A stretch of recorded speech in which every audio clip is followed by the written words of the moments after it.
Salam Bapak Ibu, Saudara dan Saudari, sahabat-sahabat garam dunia yang terkasih.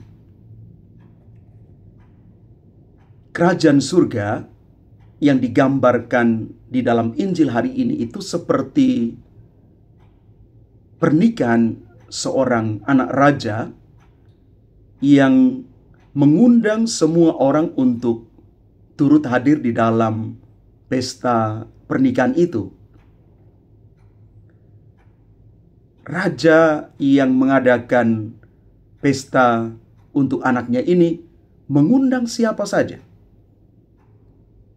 Tetapi ada syaratnya bahwa yang menghadiri pesta ini harus menggunakan pakaian pesta. Tetapi ternyata tidak semua orang ini mengindahkan undangan dari sang raja ini dengan berbagai macam alasan.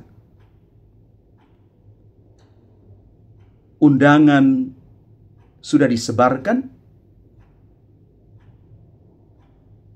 si empunya hajatan ini pun sudah menyiapkan segala sesuatu, tetapi tidak semua undangan mengindahkan undangan ini.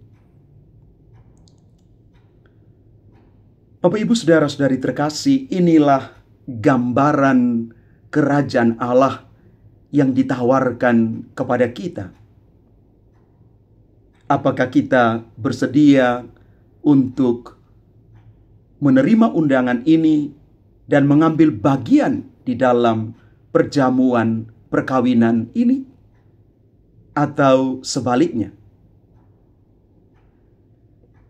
Bapak Ibu Saudara-saudari terkasih, Santo Pius X yang kita peringati hari ini membuat terobosan besar di dalam kekatolikan ketika dia mempersilahkan anak-anak untuk sungguh terlibat di dalam kehidupan menggereja.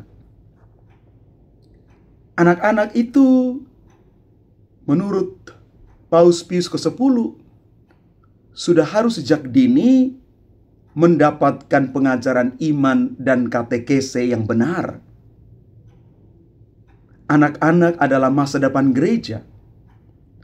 Anak-anak perlu didampingi, perlu dibimbing, perlu dituntun, supaya mereka juga boleh mengalami kerajaan Allah itu.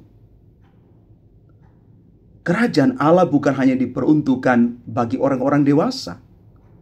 Sejak kecil, sejak anak-anak, penanaman nilai-nilai kekatolikan sudah perlu ditanamkan sejak dini.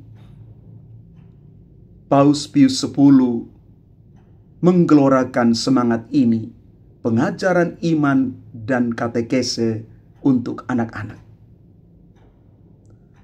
Yesus hari ini ketika menggunakan perumpamaan perjamuan nikah anak raja, dia hendak mengajak semua orang untuk mendapatkan keselamatan yang dijanjikan Tuhan bagi kita. Bapak Ibu Saudara-saudari terkasih, kadang-kadang kita harus jujur mengatakan dalam diri bahwa kita kurang peka untuk menyadari kehadiran Allah itu. Maka mari hari ini kita kembali dicerahkan oleh firman Tuhan untuk sungguh mengalami hadirnya kerajaan Allah di dalam seluruh hidup kita, karya pelayanan kita, sambil melihat dengan mata iman bahwa ketika kita merayakan Ekaristi Kudus, kita sungguh-sungguh sudah mencicip sebagian dari nilai kerajaan Tuhan itu. Ekaristi adalah kesempatan kita sungguh boleh mengalami kehadiran Tuhan yang menyata dalam hidup kita. Bapak Ibu Saudara-saudari terkasih, Paus Pius ke-10 mengatakan begini: jalan terpendek dan teraman untuk mengalami surga adalah melalui Ekaristi. Mari Bapak Ibu Saudara-saudari terkasih, hari ini kita berjalan di dalam terang firman Tuhan untuk sungguh menyadari kehadiran Tuhan itu dalam seluruh hidup kita. Dan Tuhan selalu mengundang siapa saja untuk ambil bagian di dalam kerajaannya. Jangan tunda, jangan terlambat, apalagi menolak tawaran Tuhan ini. Tuhan memberkati kita sekalian. Amin.